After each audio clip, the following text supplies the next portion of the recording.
ತೆರೆದ ಹೃದಯ ಹಾಗೂ ಹೃದಯ ಸಂಬಂಧಿತ ಕಲಬುರಗಿ ಹಾಗೂ ಬೀದರ್ ನಗರಗಳಲ್ಲಿ ಕಳೆದ 20 ವರ್ಷಗಳಿಂದ 10,000ಕ್ಕೂ ಹರಿದಾಸ್ ಅವರು ಈಗ ಆಸ್ಪತ್ರೆ ಬೀದರ್ ಕರೆ ಮಾಡಿ। अस्सलाम वालेकुम।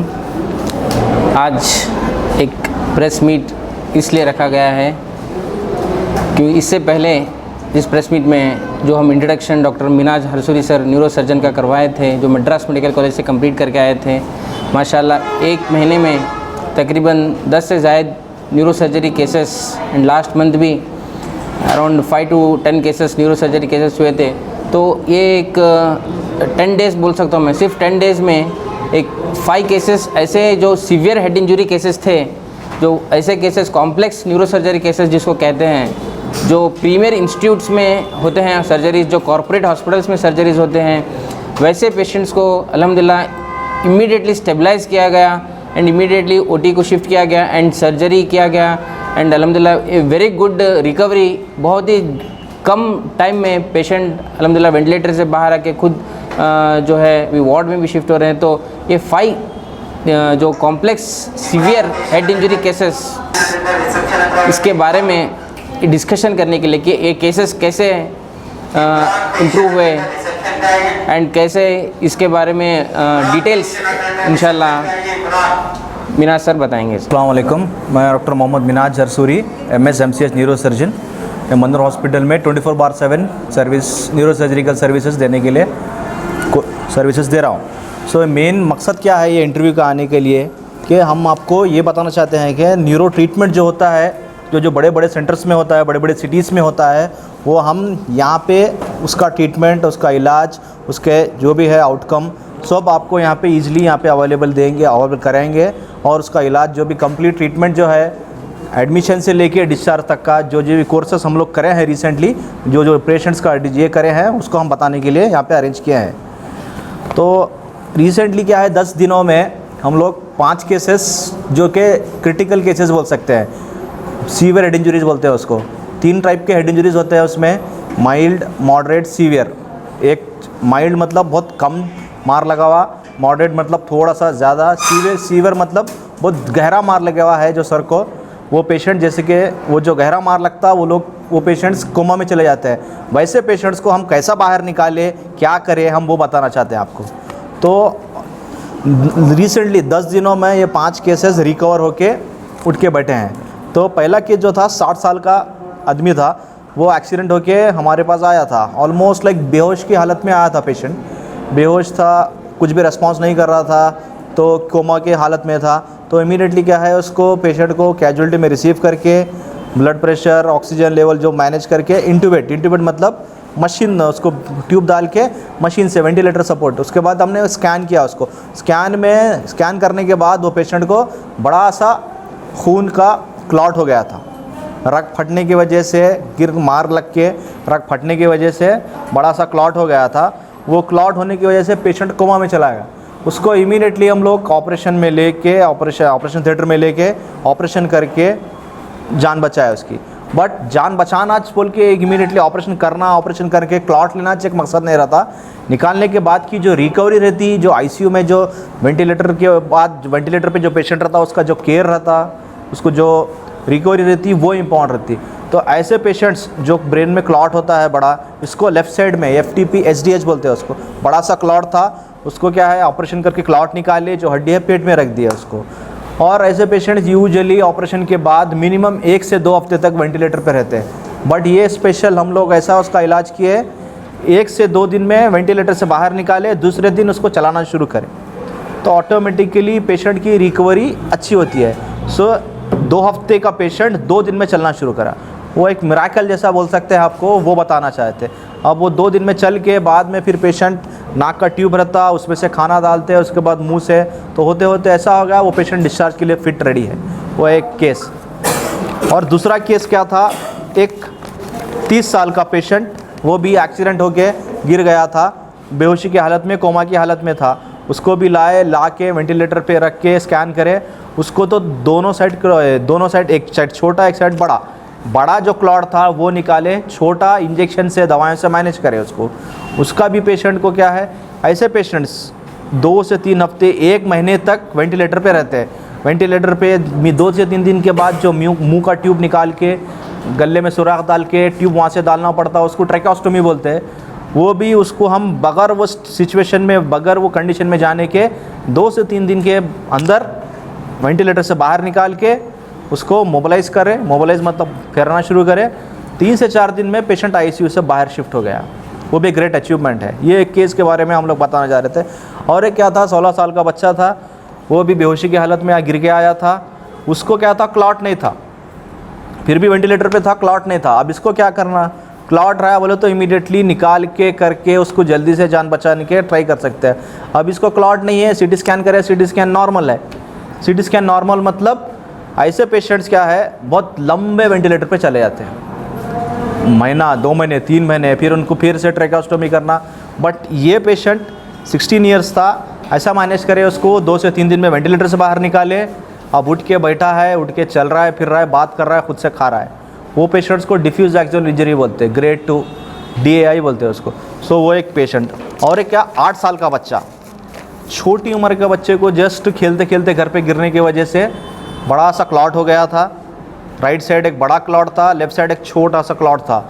ऐसे पेशेंट को क्या है, इमीडिएटली ऑपरेशन करना पड़ता, बट हम बगैर ऑपरेशन के भी इलाज करें इसकी भी जान बचाए। बच्चा कोमा में था, कुछ बात नहीं कर रहा था, वेंटिलेटर पे जा रहा था।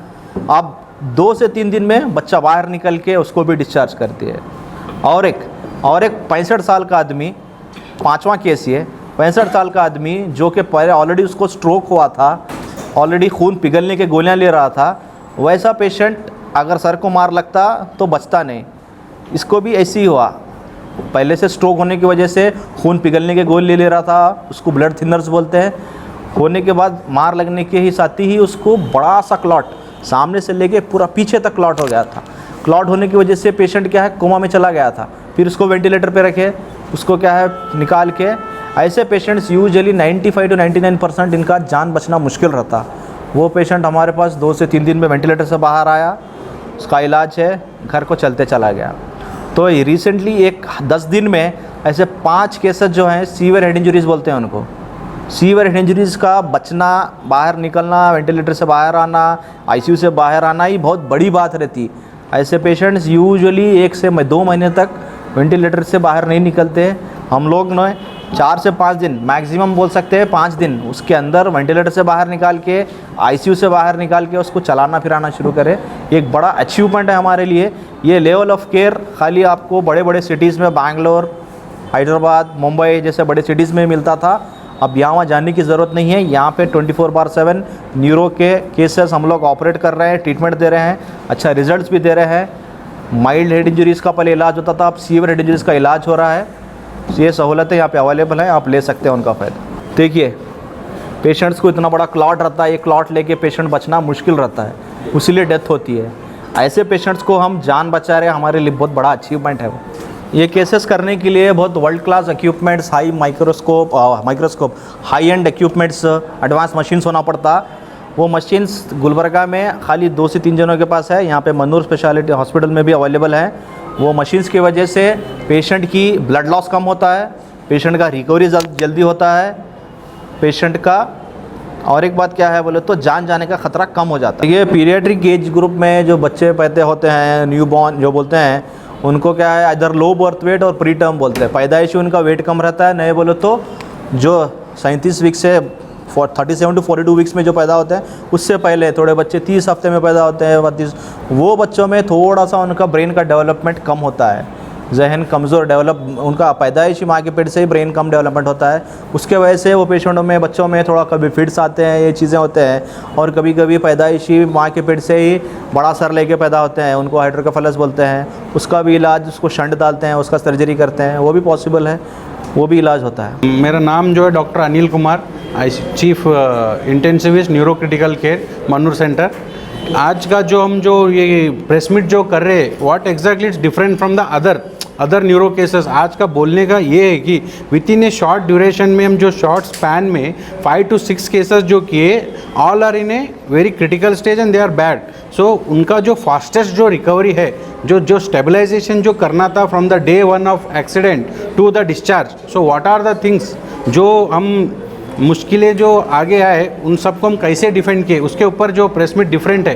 तो जब पेशेंट जो आरटीए होता है, जो रोड ट्रैफिक एक्सीडेंट होता है, hardly we have a something called golden hour, जो 1 आवर का जो टाइम रहता है, गोल्डन आवर या विंडो पिट जो बोलते हैं, उसी टाइम पे जो patient near by hospital, any good centre, not only like हम यही बोल रहे हैं कि नहीं, जो नियरेस्ट सेंटर है प्राइमरी स्टेबलाइजेशन कर लो। नहीं हुआ कि नियर बाय बड़ा सेंटर है, तो एग्जाम्पल के लिए मनूर है, समझो बड़ा सेंटर है, उसके लिए अर्ली शिफ्ट करें तो हम according to the guidelines we have trained our staff also. ये क्या है, अडल्ट ट्रॉमा लाइफ सपोर्ट बोल के ATLS गाइडलाइंस आता है, वो हिसाब से हम जो अर्ली पेशेंट को क्या करना है, उसके सांसें चल रही कि नहीं पहला देखते, तो उसके हिसाब से जो स्टेबलाइजेशन था, एयरवे, ब्रीदिंग, सर्कुलेशन, जो स्टेबलाइजेशन करना था, पेशेंट को GCS बोल के देखते, समथिंग कॉल्ड ग्लासगो कोमास के लिए न्यूरोलॉजिकल टर्म्स में आता है, उसका GCS के हिसाब से हमको पेशेंट को वेंटिलेटर पे डालना है नहीं डालना है, उसके हिसाब से हम डिसीजन लेते हैं। सडनली उसी वक्त हमको अभी पेशेंट को हम आगे का सोच के, हर पेशेंट जो भी ट्रॉमा हेड इंजरी आता है इन द कैजुअलिटी जब देखने के बाद हम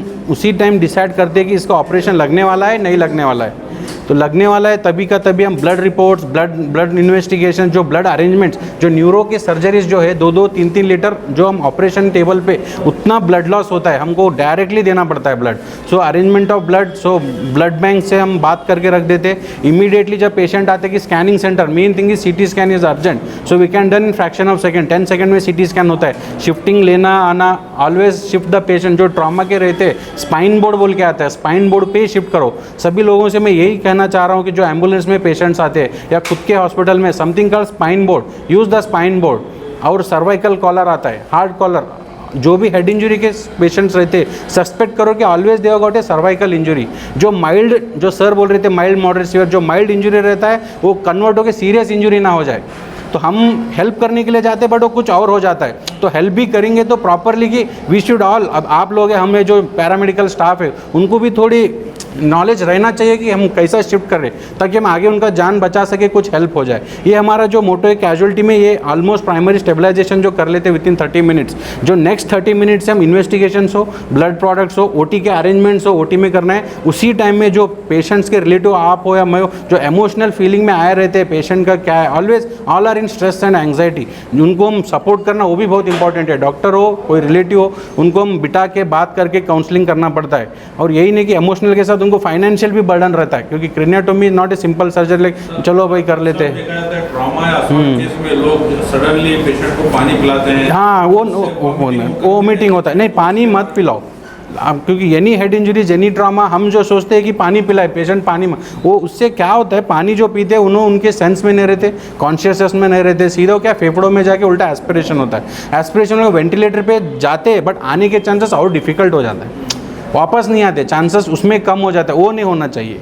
जैसा कि ये हो गया इतना सारा, हम जब OT को शिफ्ट करें, सर आए, sir with in reachable, phone करते कि 5 to 10 मिनट सर रीच हो जाते हैं। जो हम डिसीजन लेके टीम वर्क लेके OT में ले जाते पेशेंट, काउंसलिंग करते। OT जो ड्यूरेशन जो सर्जरीज रहते 4 to 5 आवर जो सर्जरीज चलते over the time, but patient को हम always will council that it is a high risk case. आपको भी समझना है, जो रिस्क है वो समझना है, बिकॉज हम जो डॉक्टर है हॉस्पिटल की तरफ से हम जो रिस्क लेने रेडी है, बट जो आम जनता की है उन्होंने ये नहीं करते, एक्सेप्ट नहीं करते, नहीं ऐसा कैसा हम इधर से जाएंगे उधर नहीं। बट जाने का जरूरत नहीं है। गुलबर्गा जो कल्याण कर्नाटक है, it has developed to its maximum for the medical health hub now.